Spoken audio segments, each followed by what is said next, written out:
Taif is fertile green area around Mecca in Saudi Arabia.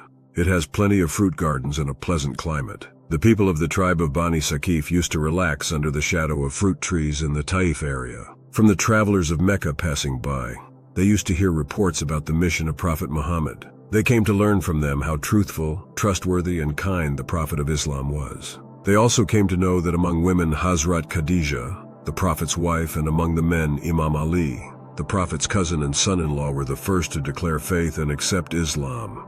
They were also informed that the followers of the Prophet were still very few. That majority of the people from the tribe of Quraish did not yet accept Islam and were opposing the spread of the religion. They had even offered Prophet Muhammad bribes of large sums of money and high post if he would stop preaching against idol worship. One day, when the people were resting under the shadow of fruit trees, they received news that Abu Talib, his uncle, had come and told the Prophet, "Oh, my nephew, the leaders of Quraish say that whatever wealth you demand they are willing to give, provided you abandon the teaching of Islam." The Quraysh tried again by sending Utbah to persuade the Prophet and offered everything that he would wish to have. In reply, the Prophet recited this verse from the Holy Quran. "Say, I am only a man like you. It is revealed unto me that your God is but one God.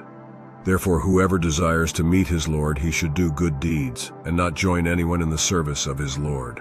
18:10. Utbah was very moved to hear this and returned to the Quraysh saying, "From Muhammad I have heard words which did not at all sound like a poem nor witchcraft." He advised the Quraysh to leave him on his own and added, "Muhammad grew up among you and has always been most trustworthy and of good character.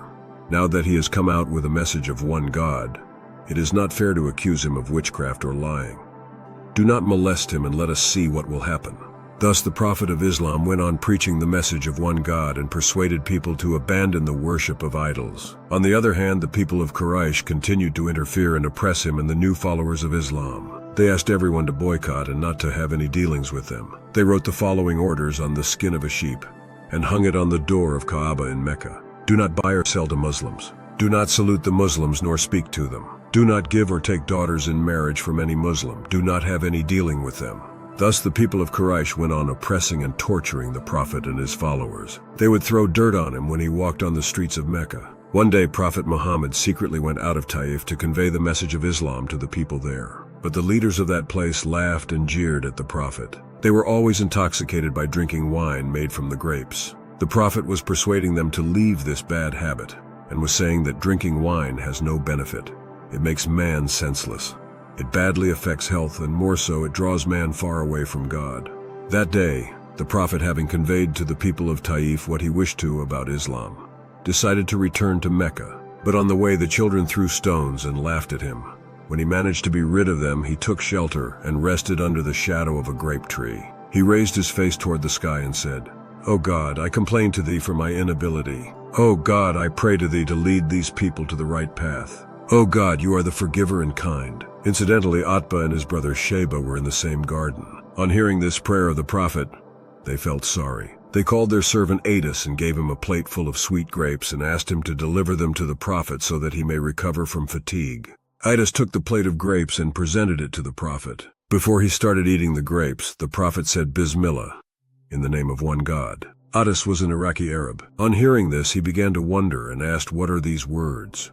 I have never heard them before." Prophet Muhammad asked, "Where are you from?" Adis replied, "I have come from Nainawa, a region in Iraq presently known as Karbala." The Prophet asked, "Have you heard of the Prophet Yunus?" Adis said, "Yes, Yunus was a prophet, but why have you mentioned his name to me?" The Prophet replied, "I, like Yunus, also am a prophet and have come from the one God for the guidance of mankind."